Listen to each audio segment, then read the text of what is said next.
ఆత్మకూరులో వినాయక చవితి పండుగను ప్రశాంత వాతావరణంలో జరుపుకోవాలన్నారు డీఎస్పీ రామాజీ నాయక్. వినాయక చవితి సందర్భంగా చిన్నపిల్లలు రోడ్లపైన వినాయక చందాలు వసూలు చేస్తున్నారని, తల్లిదండ్రులు తమ పిల్లలను వినాయక చందా వసూళ్లకు వెళ్లకుండా జాగ్రత్తలు తీసుకోవాలన్నారు. కాగా ఆత్మకూరులో లా అండ్ ఆర్డర్కు ఎలాంటి విఘాతం కలిగిస్తే చర్యలు తీసుకుంటామని డీఎస్పీ హెచ్చరించారు.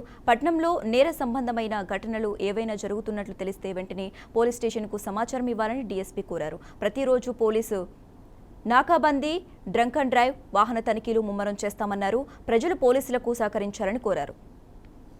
మా నంద్యాల ఎస్పీ గారి ఆదేశాల మేరకు మా ఆత్మకూరు సబ్ డివిజన్ పరిధిలో నేను డిఎస్పీని, మా సిఐ సురేష్ రెడ్డి గారు, ఎస్ఐ చంద్రశేఖరు, మేమందరము మనకు రాబోయే వినాయక చవితి సందర్భంగా ముందు జాగ్రత్తగా మా ఆత్మకూరు సబ్ డివిజన్ ప్రజలకు మనవి చేయడం ఏమంటే, చాలామంది పిల్లలు రోడ్లపైకి రోప్ పెట్టుకుని డబ్బులు వసూలు చేస్తున్నారు.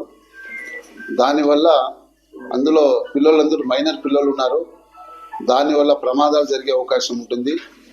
రోడ్లపై వచ్చే ప్రయాణికులకు కూడా చాలా ఇబ్బందిగా ఉంటుంది. అది కరెక్ట్ కాదు. కాబట్టి దయచేసి ప్రజలందరికీ నేను రిక్వెస్ట్ చేసేది ఏమంటే, మీ పిల్లల్ని మీరే కంట్రోల్ చేసుకోండి. మైనర్ పిల్లలు ఇట్లా రోడ్డు పైన రావడం వల్ల పేరెంట్స్ పైన కూడా చట్టరీత్యా చర్య తీసుకునే దానికి అవకాశం ఉంటుంది. కాబట్టి ఇటువంటి ఆటంకాలు జరగకుండా, ఎవరికి ఇబ్బంది కలగకుండా ప్రజలందరూ వాళ్ళ పిల్లల్ని వాళ్ళు కట్టడి చేస్తూ వసూలు చేయకుండా చేస్తే బాగుంటుందని నేను రిక్వెస్ట్ చేస్తున్నాను. దేవుని విగ్రహం పెట్టాలంటే ప్రతి గ్రామంలో ప్రతి కుటుంబము ఏదైనా చందాలు ఇస్తూ ఆ గ్రామానికి వాళ్ళు మంచి